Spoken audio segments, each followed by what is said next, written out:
প্রতিষ্ঠার পর থেকে আজ পর্যন্ত ইসলামী আন্দোলন বাংলাদেশ কখনো অন্যায়ের সঙ্গে আপোষ করে নাই, শর্টকাট পথে ক্ষমতায় যেতে চায় নাই, নীতি বিসর্জন দেয় নাই।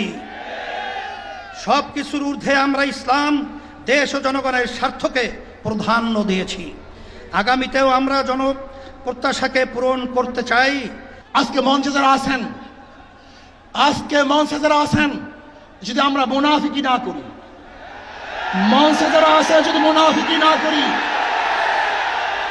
মুখের এবং কাজের কথা যদি একসাথে থাকেন, মুখের সাথে কাজের যদি মিল থাকেন, আমি এই লক্ষ জনতার সামনে কসম করে বলতে পারি, আগামীতে ক্ষমতায় যাবে ইসলাম, ক্ষমতায় যাবে ইসলাম, কোনো সন্দেহ নাই।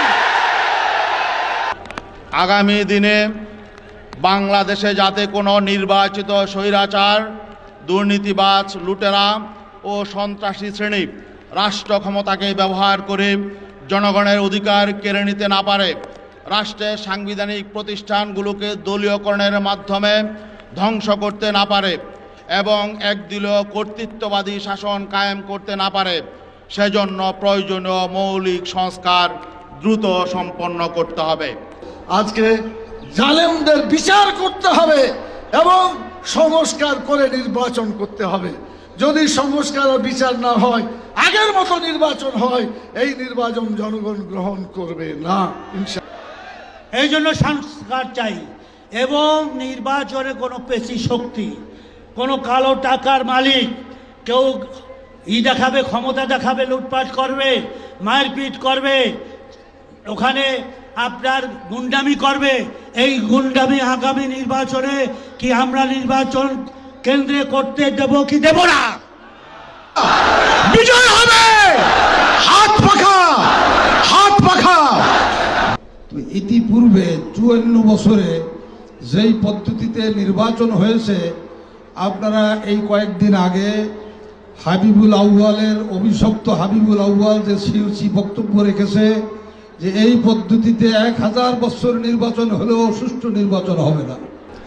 সংস্কারের দ্বারাই কি উপকার, না করার দ্বারাই কি ক্ষতি, আমি বর্তমান বাংলাদেশের 5টি বিভাগ সম্পর্কে একটি উদাহরণ পেশ করছি। কিন্তু আপনার এই ভূমিকায় প্রশ্ন তৈরি হয়েছে, আগামী 8-10 মাস পরে যদি নির্বাচন হয় আপনি সোজা থাকবেন কিনা? আপনাকে এই 8 মাসে নিরপেক্ষতার প্রমাণ আপনাকে দিতে হবে, বাঁচতে হবে, এর কোনো বিকল্প নাই। দীর্ঘ সময় ধরে বাংলাদেশ যে মুজিববাদী সংবিধান দিয়ে পরিচালিত হয়েছে, সেই মুজিববাদী সংবিধান বাংলাদেশে আর চলতে পারে না। আনুপাতিক হারে নির্বাচন হলে সমস্যাটা কি? কোনো সমস্যা নাই। প্রধানমন্ত্রীর মেয়াদ 10 বছরের বেশি না থাকলে সমস্যা কি? আমরা অত্যন্ত যৌক্তিকভাবে এই কথাগুলো দফায় দফায় আলোচনায় তুলে ধরছি, কিন্তু এটা পরিষ্কার সংবিধান এই সংস্কার জাতীয় ঐক্যমত্য কমিশন কেন জানি 2-1টি দলের প্রতি পক্ষপাতমূলক আচরণ করছে। পীর সাহেব তরমোনাই যে সিদ্ধান্ত দিয়েছে যে পিআর সিস্টেমে যদি ভোট হয়, হিন্দু সম্প্রদায় ভোট কেন্দ্রে যাবে, নইলে যাবে না। 3টা জিনিসকে সামনে নিয়ে সংস্কার, বিচার, পিআর, আসলে আমরা এই সমস্ত ওয়ার্ডের বিশ্লেষণ প্রয়োজন। সভাপতি এবং আজকে স্টেজে উপস্থিত আছেন বিভিন্ন রাজনৈতিক দলের জাতীয় নেতৃবৃন্দ, আজকে সকল মানুষ, সারা দেশের মানুষ আজকে পিয়ারের পক্ষে জেগে উঠেছে।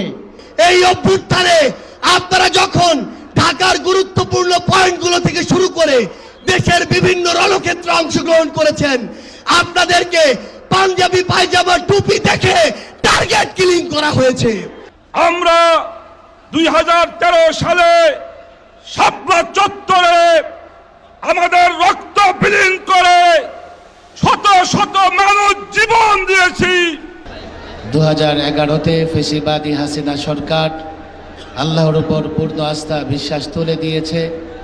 আমরা দাবি করেছি, সংস্কার কমিশনের সঙ্গে বৈঠকে দাবি করেছি।